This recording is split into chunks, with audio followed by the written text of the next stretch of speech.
gracias. Tantos aplausos me hacen dudar sobre el mentado error tipo 2. Bueno, la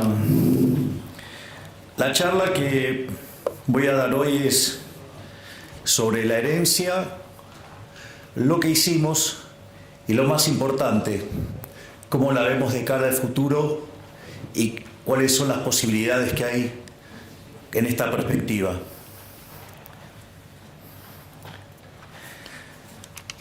Lo primero que hay que entender es el desastre que recibimos.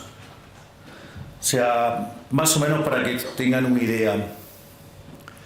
Cuando una economía tiene déficit gemelos por 4 puntos del PBI, eso es una alerta amarilla. 8 es alerta roja y se van a dar una piña de lo lindo. Bueno, nosotros recibimos de herencia 17 puntos del PBI de déficit gemelos. Así es que se darán una idea del tamaño de desafío que teníamos. Esos déficit gemelos tenían un déficit fiscal consolidado de 15 puntos del PBI, donde 5 correspondían al Tesoro Nacional y 10 al Banco Central, donde, como si eso fuera poco, la posición de las LELIQs, que podían ser en 30, 60, 90, 120, 180, 150 y 180 días, la habían pasado todas a pases a un día. Esto quiere decir que al momento en que asumimos, se podría haber cuadruplicado la base monetaria en un día. Digo, para tener órdenes de magnitudes de las dificultades con las que nos encontrábamos. Al mismo tiempo, en materia de dinámica de precios, al existir un tipo de cambio controlado, con una brecha tan grande, la contracara es que existe lo que técnicamente se llama money overhang o sobrante monetario. La magnitud del sobrante monetario en ese momento básicamente era similar a la que teníamos en la previa del Rodrigazo de 1975, lo cual implicó en aquel momento, cuando se quedó el país sin reservas y tuvo que forzosamente devaluar, sextuplicar la tasa de inflación. De hecho, pasó de 30 a 180%.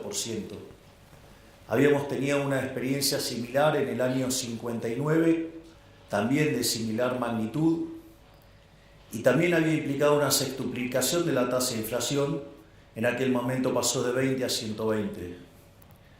Por lo tanto, si nosotros teníamos una inflación que básicamente venía viajando al 200%, eso implicaba que la tasa de inflación se fuera a niveles del 1200%. Además, si contemplamos que podíamos estar triplicando la base, digamos, incrementando 3 veces la base, eso implicaba llevar la inflación a 3600% anual. Y si por otra parte consideramos que el gobierno anterior emitió 13 puntos del PBI de manera directa e indirecta, con una base que hoy está en 2.6, implicaba multiplicar por 5, es decir, metíamos 4 veces más de base monetaria, es decir, estaríamos hablando de una tasa de inflación en el orden del 15.000%. Esto que parece exagerado, haciendo las cuentas desde el lado monetario, la realidad es que durante la primera semana de diciembre los precios ya venían viajando al 1% diario, eso es anualizado 3.700% anual. Cuando ustedes consideran cómo venía en las 2 primeras semanas de diciembre, la aceleración fue tan grande que ya venían los precios viajando al 7.500% anual. Y esto, que parece una exageración y que de hecho muchos nos acusan de haber sido exagerados, Cuando ustedes toman el caso de la inflación mayorista, en el mes de diciembre fue 54%. Eso en términos anualizados da 17.000. Es decir, efectivamente estábamos transitando el camino a una hiperinflación. O sea, lo único que requería esa hiperinflación para concretarse era la convalidación monetaria. Hay una anécdota muy divertida en un libro maravilloso que se llama El Banco Central, Teoría y Práctica, de un economista que se llama Alan Blinder, que fue uno de los primeros académicos de llegar al Comité de Política Monetaria de la Reserva Federal, que daba clases también en Princeton junto a Bernanke, y cuenta algo que es muy interesante, ¿no? Dice, supongamos que tenemos el banquero central perfecto. Entonces, el banquero central perfecto, supongamos que hiciera control de tasa de interés. Digo, no es el instrumento que a mí me gusta, pero el libro está hecho con ese ejemplo. Y entonces, este banquero central es tan genial que no solo que sabe en cuánto mover la tasa, sino que además acierta a la perfección en los rezagos. Entonces, cuando él ve que se está por acelerar la tasa de inflación, empieza a subir la tasa y entonces logra que la inflación permanezca en el target. Cuando ve que la economía, digamos, está desacelerando y la tasa de inflación se va por debajo, modifica y de vuelta deja la inflación en el target. Es interesante porque en el límite esto podría implicar que moviera la tasa de interés como si fuera un electrocardiograma de alguien que está bien o alguien que esté corriendo, si fuera el caso, y deja constante la tasa de inflación, es decir, el tipo es perfecto. Ahora fíjense que cuando está subiendo la tasa de interés, va a haber un montón que los van a estar criticando porque dicen, ¿a dónde estás viendo la inflación y nos vas a meter en una recesión? Y cuando la baja, dice, vos vas a estar alentando la inflación. Es decir, el tipo hace un trabajo perfecto y ¿qué le va a pasar? Lo van a estar criticando todo el tiempo. Bienvenidos al mundo de la política. Afortunadamente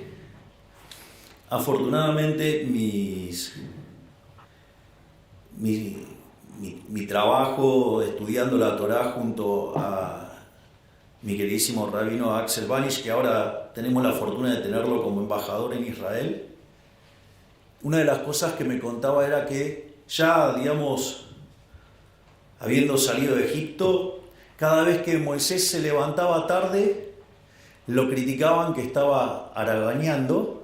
Si se levantaba temprano, decían que estaba peleado con la mujer, y si se levantaba en el horario, era porque no tenía nada que hacer. Es decir, no importa lo que hagan, los van a criticar igual. O sea, eso, digamos, es bastante tranquilizador al momento de iniciar la gestión, digo, porque se lo criticaban a Moisés, entonces a mí me pueden decir de todo y lo tengo más que bien merecido. Así que en ese sentido, pero es bueno saber porque ahora, digamos, hay un montón que dicen, nunca hubo hiperinflación. ¿No? Digamos, se olvidan que en el medio, digamos, ahora lo voy a describir, pero llevamos un ajuste de 13 puntos del PBI, el más grande en la historia de la humanidad. Pero bueno, es la vida.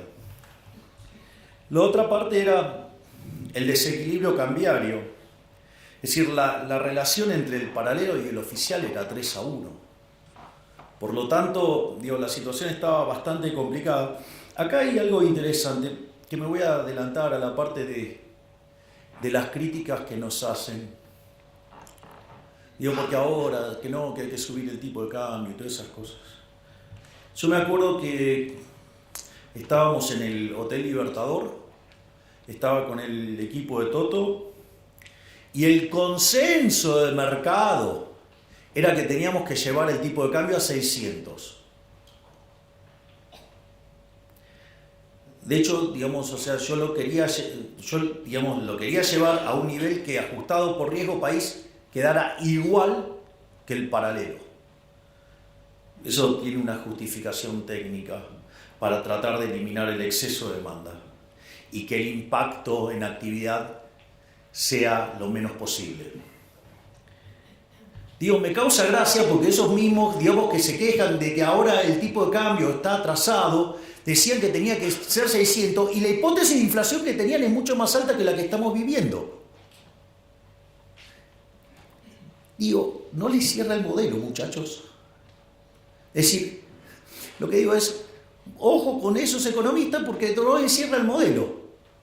Es decir, me decían que el tipo de cambio tenía que ser 600, que estábamos locos en ponerlo en 800 y la hipótesis de inflación que tenían era más alta que la que estamos teniendo en la realidad. Digo, no les cierra el modelo, yo solamente lo menciono. Después teníamos un problemita menor que se llamaba reservas internacionales netas. Estábamos 11.500 millones de dólares abajo. Teníamos otro problemita también, no blanqueado, que todos sabíamos que existía, que se llamaba el CIRA, que en realidad eran 60.000 millones de dólares, pero que cuando pedimos que se blanqueara y que se acercaran, evidentemente había una parte que sabía que estaba haciendo cosas no lícitas y se blanquearon 45.000 millones. Otro problema más que teníamos es que teníamos vencimientos en moneda extranjera por 25.000 millones de dólares, digamos, concentrados principalmente en multilaterales, y teníamos el acuerdo con el Fondo Monetario caído. Por lo tanto, teníamos un problema enorme, digamos, con esos 25.000 millones de dólares. Y la verdad que como si todo esto fuera poco, teníamos vencimientos en pesos por el equivalente de 90.000 millones de dólares. Entonces, si ustedes contemplan el desequilibrio que teníamos en el plano monetario, que era peor que el de la previa del Rodrigazo, una situación patrimonial del Banco Central muchísimo peor que la que teníamos en la previa de la hiperinflación del 89, y que además teníamos indicadores sociales peores que los que teníamos en el 2001, verdaderamente estábamos frente a la madre de todos los males, porque, o sea, teníamos todas las peores crisis, las teníamos todas juntas. Ahora, digo, esto es para llorar. Miren, la verdad no. Porque la única forma en que podría llegar a haber un gobierno liberal libertario en un país que arrastra 100 años de socialismo era en el medio de un desastre. Digo, la única forma que esto podía ocurrir era esto. Digo, era una carambola a tres bandas. Y la fuerza del cielo lo permitieron. Y como si todo esto fuera poco, en realidad la actividad económica venía cayendo y tuvo un repunte, digamos, Bien, Cristiano, esa es la gorra. Es más, tengo versión hasta en hebreo de la misma.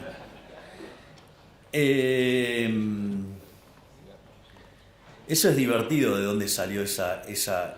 Bueno, se la voy a contar porque es divertido. Digo, para que vean lo dinámica que es la política. Nosotros, cuando con Victoria asumimos como diputados en diciembre del 21, un periodista de Diputados TV, que yo lo conocía de América, un verdadero grosero, me dijo: pero ustedes son 2 diputados, ¿qué pueden hacer 2 diputados en 257? No van a poder hacer nada. Y yo le contesté con el primer libro de Macabeos 3:19, que dice: la victoria en la guerra no depende de la cantidad de soldados, sino de las fuerzas que vienen del cielo. Maradona tendría una frase para eso.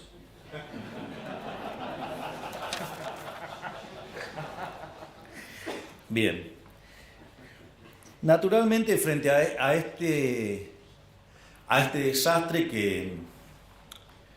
que enfrentábamos, o sea, había que tener sin duda un programa de estabilización bien duro y concreto. Esto es divertido porque se la pasaron durante la campaña diciendo que nosotros no teníamos ningún plan, que no teníamos programa económico, que no teníamos nada. Se nos dijeron un montón de cosas. Pero en realidad los únicos que decíamos que era lo que había que hacer éramos nosotros. De hecho, yo hasta había publicado un libro que se llamaba El fin de la inflación, donde si lo leen, digo, van a encontrar que está todo contado ahí. Digo, y no dije que lo iba a hacer, además lo estoy haciendo. Eso es más divertido todavía. Entonces, la primera pregunta era, ¿shock o gradualismo? La verdad es que cuando ustedes repasan la historia argentina, todos los programas de shock, salvo el del 59, no solo lograron bajar la inflación, sino que además fueron expansivos. Y además todos los programas gradualistas terminaron mal. Lo otro era, para hacer gradualismo hay que tener tiempo. ¿Ustedes creen que yo tenía tiempo si tenía la posibilidad de triplicar la base monetaria en un día? Cuadruplicar la base monetaria en un día. No, no había tiempo. Pero como si todo esto fuera poco, si ustedes quieren hacer gradualismo, además requiere eso de que ustedes tengan financiamiento. Y Argentina no tenía financiamiento, si tenía caído el acuerdo con el Fondo Monetario Internacional. En ese sentido, digamos, la verdad que no había otra alternativa que el shock. Además, yo considero que la única salida es el shock. Eso, digamos, también tiene una explicación. Entonces, en función de esto, nosotros implementamos un programa de estabilización hiperortodoxo bien duro. Digo, al margen de la cantidad de cosas que digan, digamos, muchos economistas, ¿no? Que esto es una transición, que después falta el programa. Miren, si la inflación de diciembre mayorista fue 54%, viene bajando todos los meses, el mes anterior fue 10 y el último fue 5. Si la inflación mayorista, que venía a niveles del 45, la pudimos clavar en 25 y después fue 20, 13, 10 y ahora vamos camino a un dígito. Digo, en términos de core seguro. Digo, deberían ser más respetuosos. Digo, claramente que hay un plan de estabilización para bajar la tasa de inflación. Digo, que no la vean no es mi culpa. Digamos, o sea, un programa de estabilización esencialmente tiene 3 elementos. Tiene una política fiscal. Nosotros hasta le hemos puesto nombre a esa política fiscal. Se llama motosierra y licuadora. O sea, tiene motosierra y tiene licuadora. Es más, muchos de los que nos critican de la calidad del ajuste, a mí me causa gracia porque decían que hacer un ajuste de más de un punto del PBI era imposible. Y nosotros apuntábamos a que en el año 2024 tengamos déficit cero. Y lo hicimos con tanta convicción que obviamente que tenía licuadora y que tenía motosierra. Y después creíamos que lo íbamos a poder lograr en el primer trimestre. Y lo logramos en el primer mes. O sea, enero tuvimos déficit financiero nulo. De hecho, nos criticaron y dijeron que en febrero hasta nos explotaba el déficit primario. Nuevamente, déficit cero. Y les voy avisando que el día 22 voy a estar anunciando los números. Vamos a estar haciendo una cadena nacional, donde además vamos a estar anunciando los números fiscales. Y les aviso que el primer trimestre del año terminó con resultado financiero positivo. Es decir, con lo cual, digamos, a todos esos analistas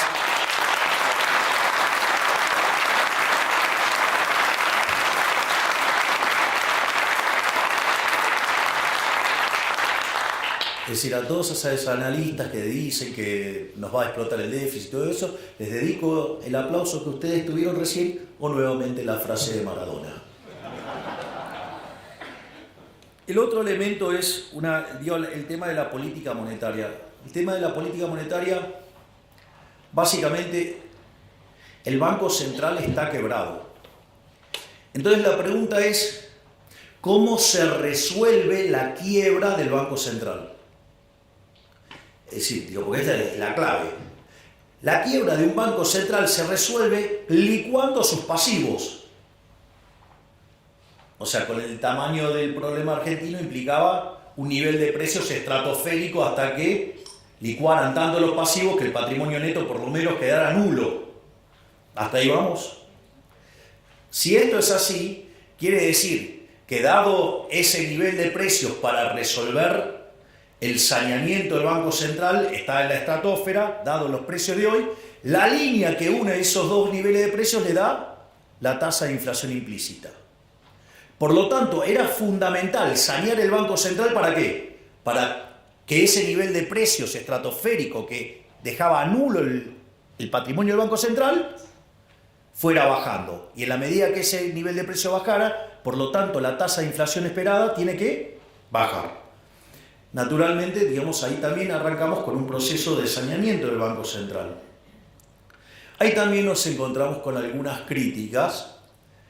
Hasta tengo los WhatsApp y tengo los informes de las consultoras hablando que había que llevar la tasa de interés real a terreno positivo. Si hubiéramos hecho eso, en lugar de haber descomprimido el balance del Banco Central como lo hemos hecho hasta ahora, les cuento que en lo que va del año ya hubiéramos metido 4 bases monetarias más en instrumentos remunerados. Entonces ahora estaríamos discutiendo ¿qué cosa? No, esto es insostenible. Estaríamos hablando de la pelota de las LELIQs o la pelota de los pases o no sé qué cosa, digamos una bola de nieve que nos iba a arruinar en una hiperinflación.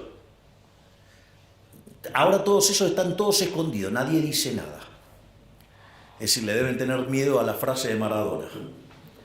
Pero dicho de otra manera, lo importante es que la contracara de ese déficit cuasi fiscal de 10 puntos del PBI ya lo llevamos a 4.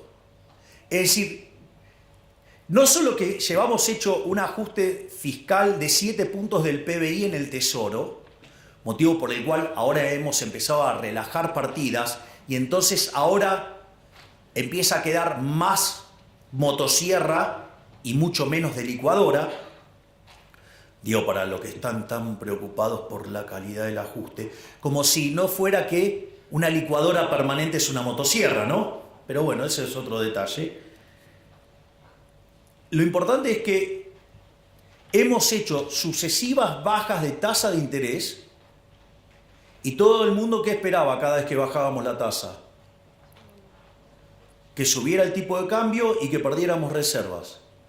Bueno, llevamos acumulados más de 12.000 millones de dólares de reservas. Salimos del terreno de las reservas netas negativas y en el medio pagamos un montón de cosas.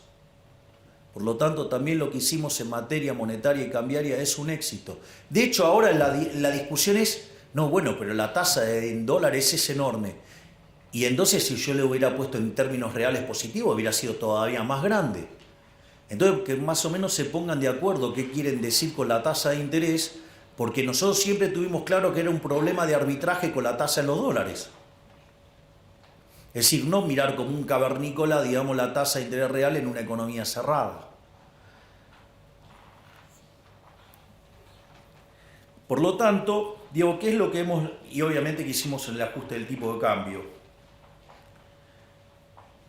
Si ustedes se acuerdan, cuando nosotros estábamos en campaña, decían que con nosotros el tipo de cambio iba a estar en 6.000, en 10.000. Me parece que le erraron por un poquito. Entonces, digo, ¿qué tenemos en materia de resultados? No solo que hemos logrado el déficit cero, sino que nos hemos pasado un poco. Digamos, en lugar de hacer un ajuste de 5 puntos del PBI, hicimos uno de 7. Eso lo pueden ver en un trabajo que hizo Nadine Argañadás, que de hecho lo circuló por Twitter. Y además, bajamos el cuasi fiscal en 6 puntos, o sea que hicimos un ajuste de 13 puntos del PBI, es decir, acabamos de hacer el ajuste fiscal más grande en la historia de la humanidad, porque además encima lo hicimos en 3 meses. Sí, esto es importante, digo, pero eso es justamente lo que permitió evitar la hiperinflación. Además, una de las características que tiene el tema del déficit cero y que es muy importante es lo siguiente: cuando ustedes tienen déficit financiero nulo, significa que la deuda no sube. Si la deuda no sube, la relación deuda-producto no sube. Por lo tanto, ustedes están en un sendero sostenible, es decir, ustedes pasan a ser solventes. Y si ustedes pasan a ser solventes, el precio de los bonos tiene que subir. Y de hecho, de $18 que estaban cuando nosotros asumimos, hoy están cerca de 60. Y el riesgo país, que estaba en 2.900, hoy está en 1.200. Y si logramos bajar 200 puntos básicos más el riesgo país, ya podemos ingresar a los mercados de deuda. Este ajuste fue tan fuerte y tan positivo la forma en que lo hicimos, que además, cuando fuimos a negociarlo al fondo, mientras que todos los analistas decían que nuestro programa era inconsistente y que una revisión del fondo con programas caídos, como el caso argentino, demandan como 3 meses, nosotros sacamos el acuerdo en un fin de semana. Se imaginarán cuál es la frase. Y obviamente que esto se está traduciendo en la baja de la tasa de inflación, porque, como les decía, la inflación de mayorista, que es la que se anticipa, estaba en 54%, es decir, el equivalente del 17.000% anual, y hoy está en 5%. Es más, el propio Fondo Monetario Internacional, que tenía expectativas de inflación para este año, para Argentina, en torno al 250% anual, la bajó a 150. Bajarla a 150 significa que de hoy para adelante está esperando que en promedio la inflación sea del 5,5. Pero como ese proceso no es lineal, quiere decir que vamos a un dígito bajo hacia diciembre. Es decir, que lo estamos logrando. Naturalmente hay un montón de críticas. Lo que pasa es que las críticas, a mí me parece que se tendría que hacer, entendiendo el modelo que uno tiene en la cabeza. O sea, yo, por ejemplo, no sé, cuando dicen programa integral, ¿no? Entonces dice políticas sectoriales dentro del programa dentro del programa. Miren, yo no soy Leontiev, no sé si soy claro. Es decir, yo no les voy a hacer el plan quinquenal. Yo no creo en eso. Yo no creo en una economía dirigista. Yo soy liberal libertario. Yo me voy a ocupar de arreglar la macro. La micro la tienen que arreglar ustedes. ¿Qué tengo que estar haciendo yo con la micro? Ya bastante con las estupideces que venimos haciendo hace 100 años, que hacemos cualquier desastre macro y después vienen los políticos eligiendo los ganadores. Lo cual además es una fuente de corrupción enorme. Por lo tanto, ¿cuál es la regla de un liberal en esto? Don't pick the winners. Yo me voy a encargar de estabilizar la economía, de bajar la inflación, de generar las condiciones para que la economía vuelva a crecer. El resto es todo de ustedes. Es decir, el que mejor esto lo explica es Claudio Suchovicki. Tiene un ejemplo fabuloso. ¿Milei se va a ocupar de la inflación? Sí. ¿Se va a ocupar de déficit fiscal? Sí. ¿Se va a ocupar de la cuestión cambiaria? Sí. ¿Se va a ocupar de limpiar el balance del Banco Central? Sí. ¿Se va a encargar de su negocio de pizzería? No. Usted tiene 2 pizzerías, una le va bien, otra le va mal. Tiene el mismo contexto internacional, tiene la misma macro. Yo no me voy a ocupar de la pizzería, eso es un problema micro, eso lo tienen que resolver ustedes. ¿Qué tengo que estar haciendo yo metiéndome en el negocio de cada uno de ustedes? No se puede ser tan fatalmente arrogante.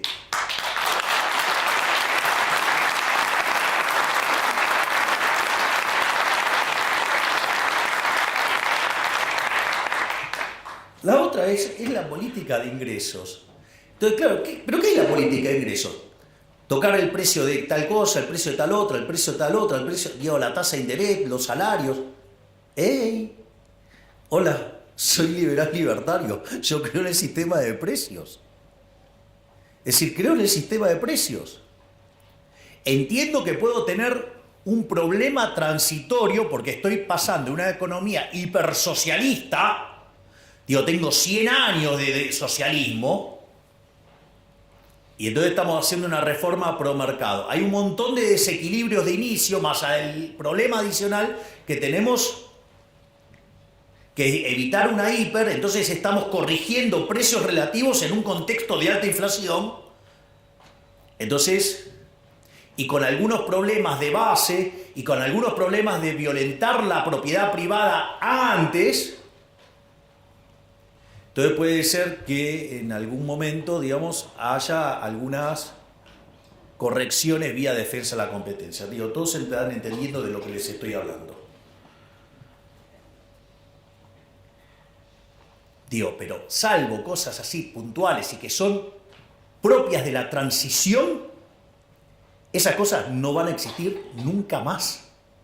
Pero antes ustedes tienen que estabilizar la economía y que quede claro el respeto por la propiedad privada. Y no, digamos, que alguien utilizando recursos del Estado vaya tomando posiciones y genere una posición dominante a partir de la estafa del Estado. Y después generar movimientos políticos tocándole a un segmento etario donde hay una gran proporción de votantes. Digo, bienvenido al mundo de la política, es la basura que les estoy describiendo. El tema de la tasa de interés ya lo hablamos. El tema de la sostenibilidad del ajuste, digamos, también hablamos del tema de cada vez queda más la motosierra, queda menos de la licuadora. Digo, el mejor ejemplo es lo que estamos haciendo en materia de jubilaciones. Si hubiéramos dejado las cosas como venían, los jubilados hubieran perdido 2 puntos del PBI, con lo que estamos haciendo solo van a perder medio punto, es decir, le estamos devolviendo 1,5 puntos. Y naturalmente la discusión del tipo de cambio. La discusión del tipo de cambio es bastante ridícula.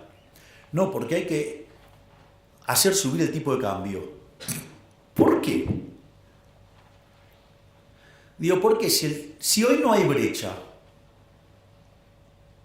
si no hay brecha, ¿por qué tengo que estar haciendo tocar el tipo de cambio? Es decir, ¿porque no me gusta el tipo de cambio de mercado? Lo primero que tienen que entender que el análisis ese del tipo de cambio real, lo voy a decir en latín, diría el profe de Pablo, es una pelotudez. Porque agarran y toman una serie del tipo de cambio real. La pregunta es, ¿cuál es el año de referencia? Digo, que alguien me explique por qué toma el determinado año de referencia sobre el que calcula el promedio. Digo, que explique eso. No, eso no lo explican. No solo eso, cuando ustedes se fijan hay momentos donde el tipo de cambio real queda muy depreciado y hay momentos que queda muy apreciado. Por lo tanto, digamos, algo que tiene ese nivel de volatilidad, calcular el promedio les diría que es otra estupidez del tamaño de una casa. Pero como si todo eso fuera poco, en el momento que ustedes, no sé, calculen un promedio y en algún momento, digamos, el tipo de cambio va a pasar por ahí, tomen ese año. Ustedes podrían decir que en ese año ustedes pueden replicar las condiciones de oferta y demanda de todos los bienes pasados, presentes y futuros que afectaron a la determinación de ese conjunto de precios relativos en Argentina y en el mundo todo en simultáneo, y como si en el medio no hubiera cambiado ni siquiera la composición de oferta de bienes. ¿Y ustedes se dan cuenta del disparate que es hacer eso?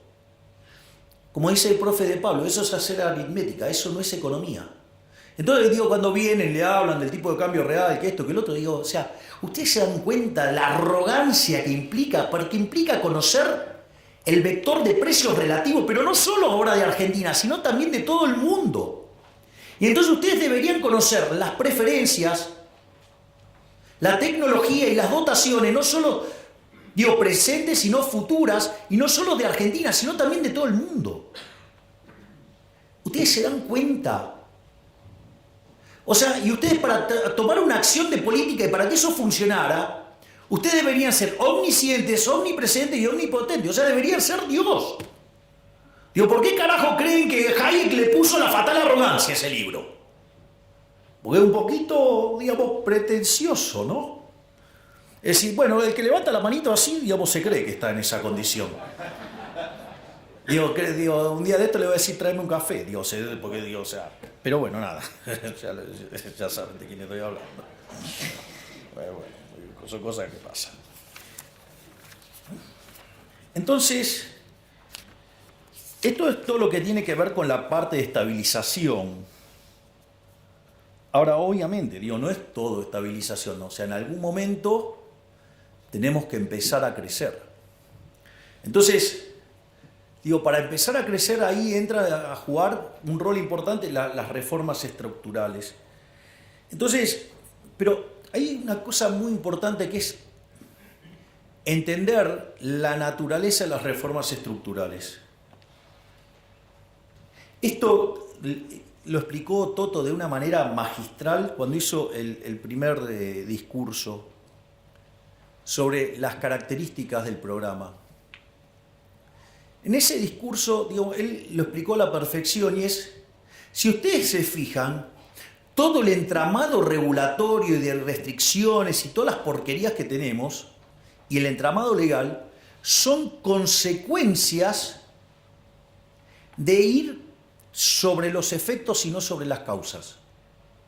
Es decir, la causa del problema es siempre la misma. Ustedes toman los últimos 123 años de historia de Argentina, Argentina tuvo déficit fiscal durante 113. Ustedes, Argentina, desde el año 1901 hasta hoy tuvo 22 crisis. 20 tienen origen fiscal, que tienen o déficit fiscal alto o extravagantemente alto. Por lo tanto, el problema central es el déficit fiscal. Entonces, por ejemplo, no sé, ustedes tienen déficit fiscal, lo financian con emisión monetaria.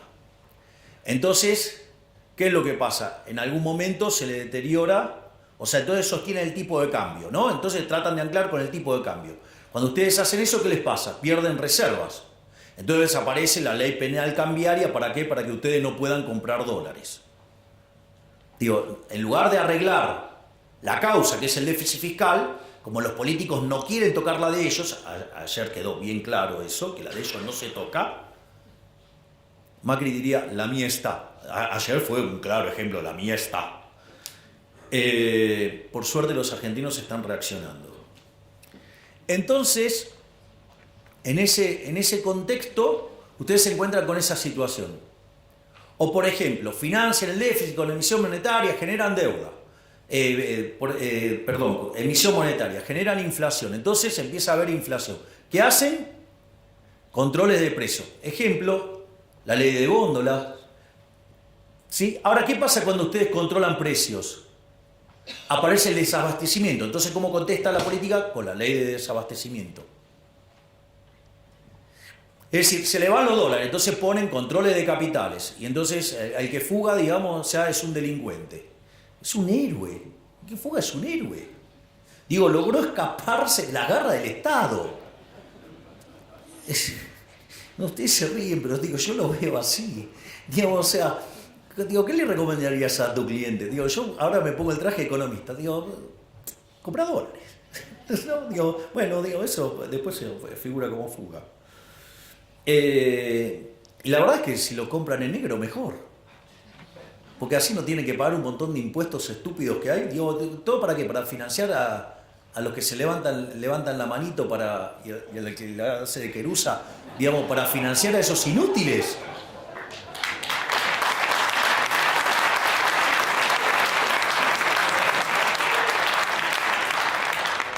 La frase dice que el ladrón que roba a otro ladrón tiene 100 años de perdón. Con lo que han robado los políticos argentinos tenemos la eternidad ganada. Entonces, la realidad es que cuando ustedes se fijan, nuestro programa económico que tiene, la pata fiscal, la pata monetaria y la pata cambiaria, donde hay un ancla nominal, no es que no hay ancla nominal. Esa es otra estupidez que decían. No, acá no hay ancla nominal. Miren, desde que nosotros llegamos, la base monetaria prácticamente no ha cambiado. y emitimos un montón para comprar los 12.000 millones de dólares. Nos habían dejado un regalito que se llamaban unos puts en el Banco Central que nos dispara emisión endógena. Estaban los pasivos remunerados. ¿Y con qué compensamos? Compensamos con BOPREAL y compensamos con resultado fiscal. Y eso hace que la base monetaria no cambie. Hoy tenemos reservas internacionales netas nulas y tenemos la misma base monetaria. Ese es el ancla. El ancla es la cantidad de dinero. Es más, si ustedes se fijan que siempre se los queja se los tacha de muy agresivos al fondo con el tema a la velocidad que puede bajar la inflación, reconocieron que la estamos bajando más rápido. Es más, algunas críticas me resultan bastante graciosas entre el tipo de cambio y la inflación, porque durante la convertibilidad, que tardó 20 meses en estabilizarse la tasa de inflación hasta ser un país serio en términos de inflación con el tipo de cambio fijo, hoy la tasa de inflación baja mucho más rápido que durante la convertibilidad. Y eso tiene una explicación. Porque ustedes durante la convertibilidad tenían dinero endógeno. El dinero endógeno asociado al aumento de la demanda de dinero. Cuando ustedes querían demandar pesos, ¿qué hacían? Entregaban dólares y el Banco Central les daba pesos, ¿sí? Entonces el aumento de la demanda de dinero tenía como contrapartida, ¿qué cosa? Un aumento de la oferta de dinero. Y eso hace que entonces ustedes dejaban el mercado de dinero todo el tiempo en equilibrio y lo único que restaba era ¿qué? La readecuación de los precios relativos por los dos quilombos hiperinflacionarios anteriores, ¿no? Digamos, la hiper de Alfonsín y la hiper de Menem. Entonces, cuando se terminaron de corregir todos esos problemas de precios relativos, la inflación desapareció. Porque ustedes mantenían en equilibrio el mercado monetario. Nosotros también mantenemos el equilibrio del mercado monetario, pero sin emitir. Con lo cual, todos los aumentos de demanda de pesos van contra ¿qué? Contra caída en el mercado de bienes. Por lo tanto, el nivel al cual la tasa de inflación baja es muchísimo más rápido. Ahí está la explicación. No era tan difícil. Solo lo único que es poner un poquito de cabeza. Entonces, para enfrentar esto, nosotros enviamos el programa de reformas más ambicioso de la historia argentina. Mandamos 1000 reformas en 2 instrumentos. 1/3 en el DNU, 2/3 en la ley bases. El DNU todavía sigue en pie, pero ¿cuál es la característica de estos instrumentos? Tiene 3 elementos. El primero, que a diferencia de todos los DNU que hubo en Argentina, donde todos avanzaron sobre las libertades individuales, sobre la propiedad privada, esta es la primera vez que devuelve libertades, o sea, le devuelve libertad a los ciudadanos. Hace un respeto furioso de la propiedad privada, promueve estructuras de mercado más competitivas. Eso sí, tiene un defecto enorme, tanto el DNU como la ley bases. Un defecto tremendo. Va contra el curro de los políticos. Eso se vio con claridad lo que hicieron, cuando lo voltearon en la Cámara de Senadores. Obviamente, que los mayores abanderados de los curros que van a decir, no, el decreto sí es constitucional. Afortunadamente, la Corte, después de algunas cosas, ahora parece que como que se encaminó, se reorientó y ahora falló en 2 casos a favor del DNU. No es suficiente todavía, pero es un buen inicio. En cuanto a la ley base también tiene los mismos conceptos, pero eran cosas que no podían salir por decreto, sino que tenían que pasar por el Congreso por el tipo de cosas que implicaba. Entonces, cuando nosotros nos sentamos con los gobernadores en Casa Rosada, una de las cosas que yo le propuse a los gobernadores era arreglarles el problema fiscal que tenían. Y eso estaba en el capítulo 4 de la ley de bases. Ahora, ¿qué es lo que sucede? Los gobernadores, en lugar de entender eso como un acto de buena voluntad, lo entendieron como un signo de debilidad. Frente a ese caso, ¿qué empezaron a hacer? Empezaron a hacer un desastre en materia de fiscal. Entonces, ¿qué es lo que pasó? Nosotros sacamos el capítulo 4 de la ley de bases. ¿Cómo lo leyó el círculo rojo, que cada día está más analógico? Esta es una derrota de Milei. Salió Toto y explicó, bueno, si ustedes no quieren dejar el capítulo 4 como estaba y hacen un desastre fiscal como el que están haciendo para que nos peguemos la piña de acá a 6 meses, nosotros levantamos el capítulo 4. Pero si nosotros levantamos el capítulo 4, ustedes van a terminar haciendo un ajuste fiscal más grande que el que están dispuestos a hacer. Ahora volvió la ley de bases. Adivinen qué tiene.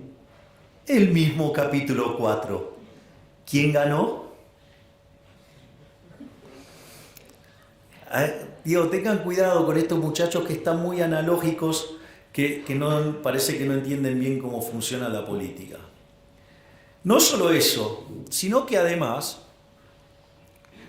después pasó el resto de la ley de bases, fue aprobada, y después la empezaron a desguazar. Qué interesante, porque los fondos fiduciarios tenían más de 20 años, se enteraron ahora que existían. Cuando digo, teníamos todos los campeones del republicanismo, de la anticorrupción y todo, digo, pero nunca pasó nada con eso. Se descubrió ahora, como todas las cosas que estamos descubriendo todo el tiempo desde el Ministerio de Capital Humano, ¿no? Donde, digamos, por ejemplo, hemos encontrado que la mitad de los que recibían fondos, digamos, los comedores no existían, eran comedores fantasma. O comedores que decían que tenían capacidad para que recibían a 500 personas, en realidad recibían 50.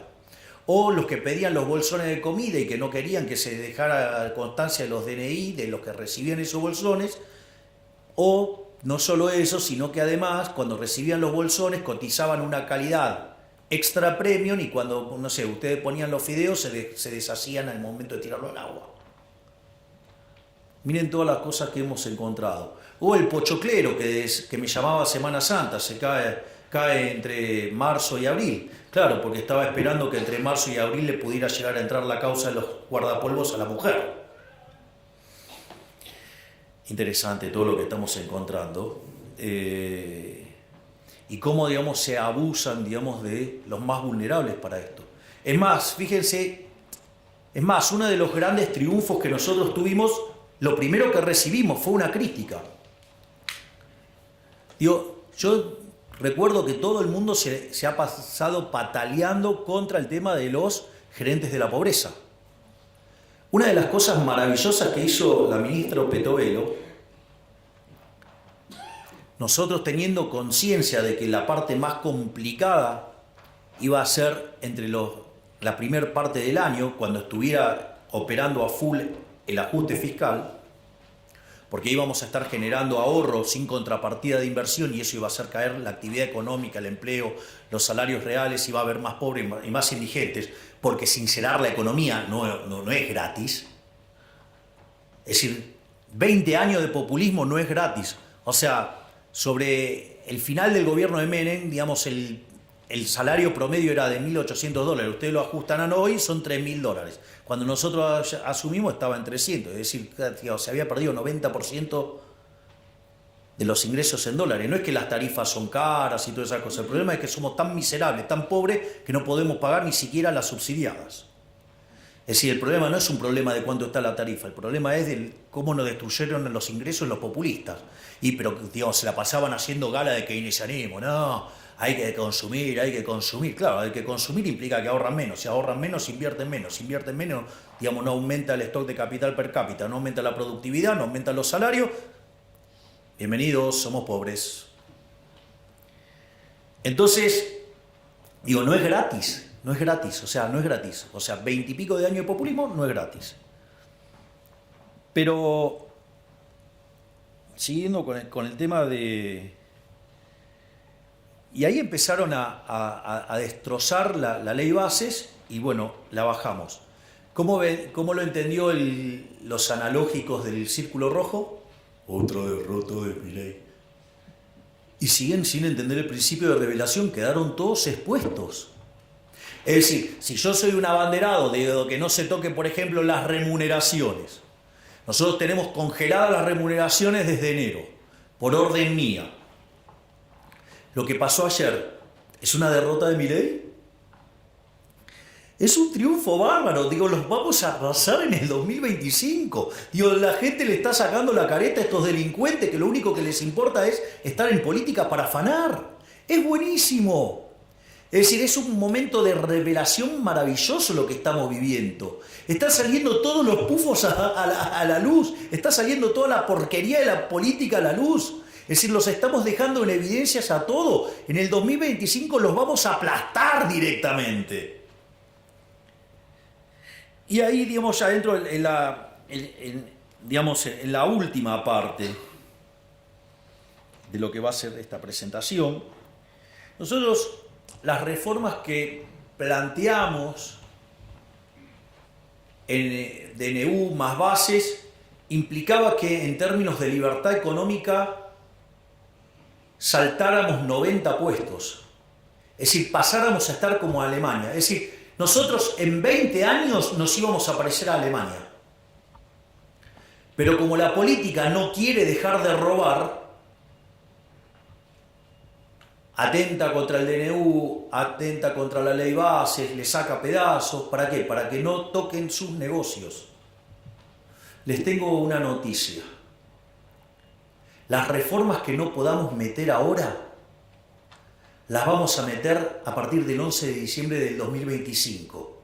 Y además de esas, tengo 3.000 más. No voy a hacer que Argentina se parezca a Alemania, porque Alemania tiene un PBI per cápita de $50.000. Yo no quiero ir por cosas chiquitas, yo me quiero parecer a Irlanda. Quiero ir por un PBI per cápita que es 50% más grande que el de Estados Unidos. Esa es la revolución que estamos proponiendo, una verdadera revolución de la libertad.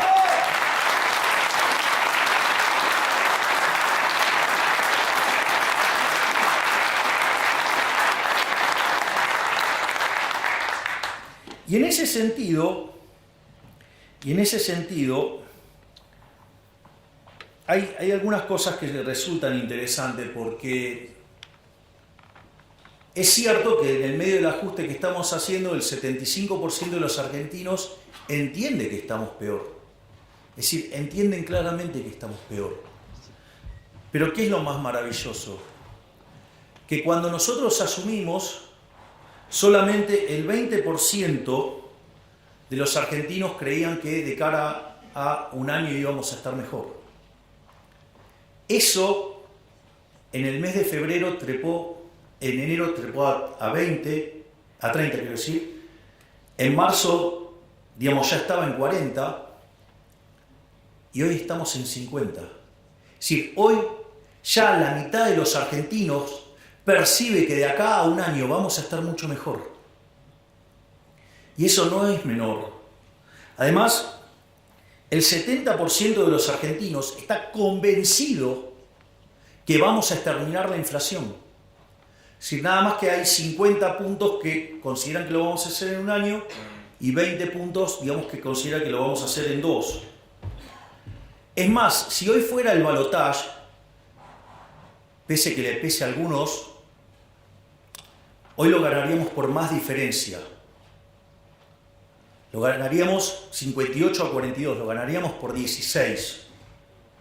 Pero no solo eso, porque cuando ustedes van a esa votación de los 58, lo que es más interesante, 48 puntos estarían en la primera vuelta. Es decir, ganaríamos en primera vuelta, porque quien más intención de voto tiene después de nosotros es Cristina Fernández de Kirchner con 20. Y no es cierto que de esos 10 puntos incrementales entre la primera vuelta y el balotaje saquemos 0. Por lo tanto, estaríamos arriba de los 50 puntos. ¿Esto qué quiere decir?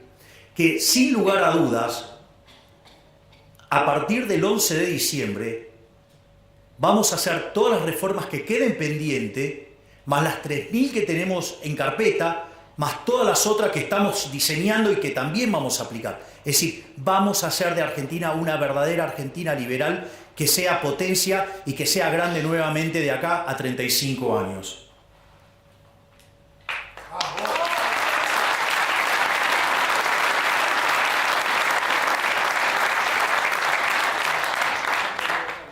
Y finalmente, digo, la pregunta es ¿cómo? ¿No? Porque digo, o sea, con solo, digo, parece casi fundamentalista, digamos, el tema de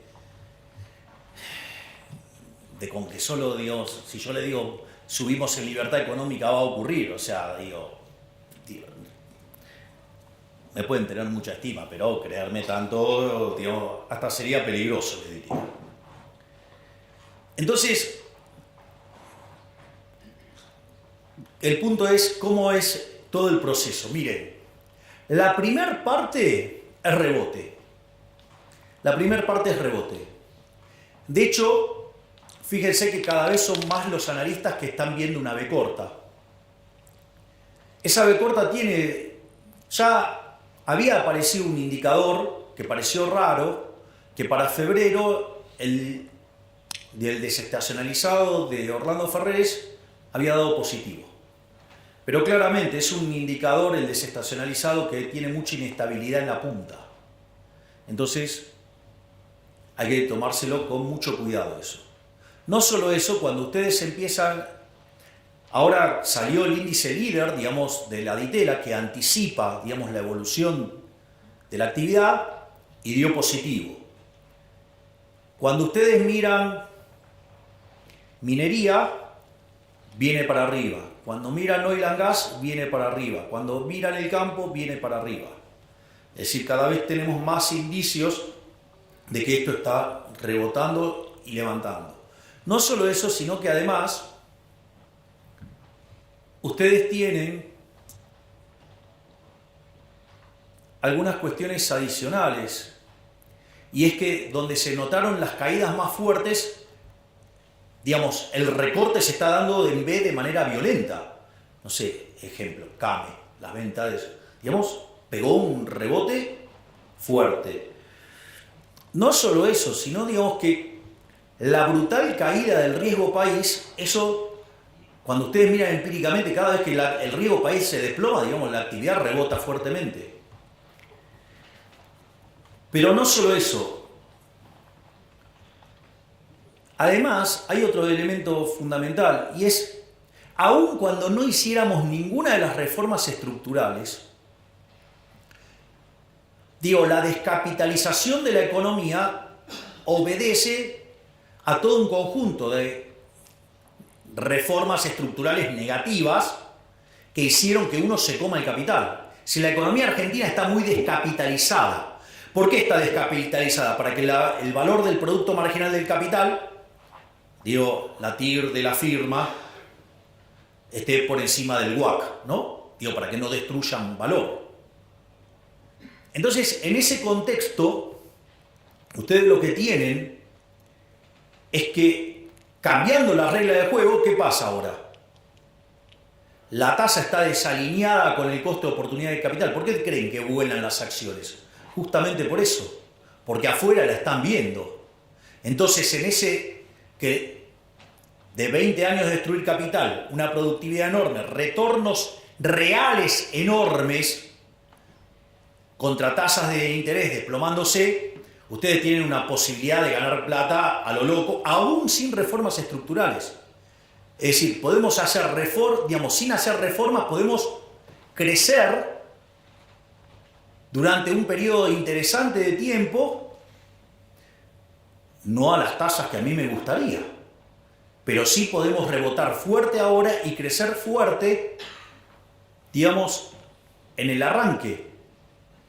Entonces vamos a llegar al 2025 con tasas de expansión muy fuertes, compuestas de rebote y de crecimiento por descapitalización y tasa de inflación cayendo. Prepárense porque vamos a arrasar. Y ahí sí vamos a tener la composición de las cámaras que necesitamos para hacer las reformas que Argentina necesita para volver a ser grande. Pero eso no es todo. Si ustedes se fijan, nosotros estamos, cuando termine todo esto, el ajuste fiscal va a ser el consolidado de 15 puntos del PBI.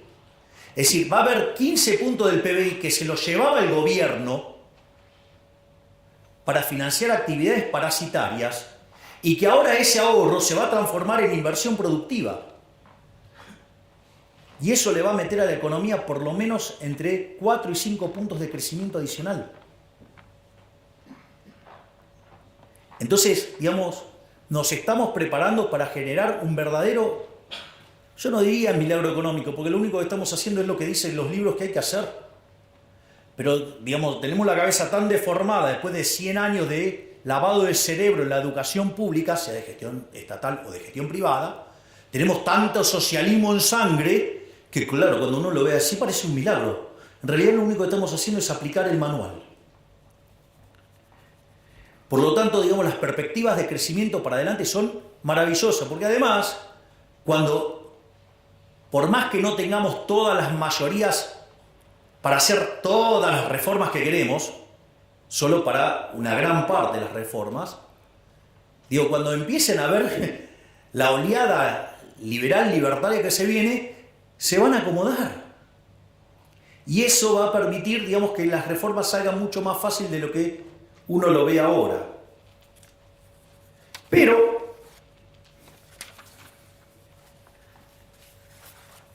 esto es solo una parte de la historia.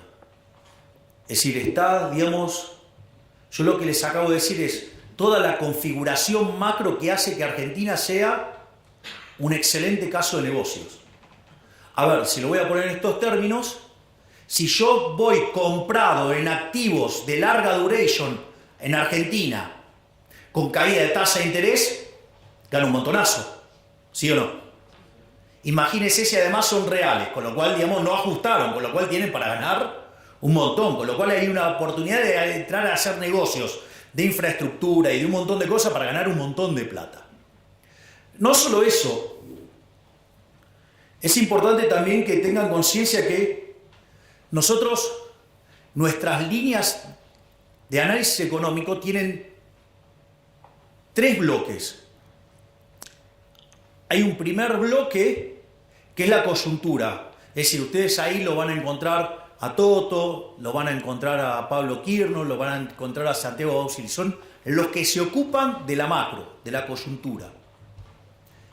Después está la segunda línea de análisis, esto no es una cuestión de orden, es una cuestión, digo, de exposición, que es el tema de las reformas regulatorias, las reformas estructurales, la agenda de la libertad. Ustedes ahí tienen a 2 colosos, tienen a Federico Sturzenegger y al doctor Rodríguez Chirilo, digo, que son los que diseñaron las reformas estructurales para liberarnos de toda esta miseria socialista que cargamos hace 100 años. Y después está el tercer grupo, que tengo el privilegio de tenerlo acá, al queridísimo Demian Reidel, ¿sí? Que es el que se encarga, digamos, de pensar la economía del futuro. Y donde con el consejo, digamos, que él elabora, analizar y estudiar políticas para que Argentina se convierta en un país de vanguardia, un país de primer mundo, donde estemos a la vanguardia del progreso tecnológico. Si lo estamos haciendo, es decir, estamos dejando todo. Ahora, pero quiero ahora sí cerrar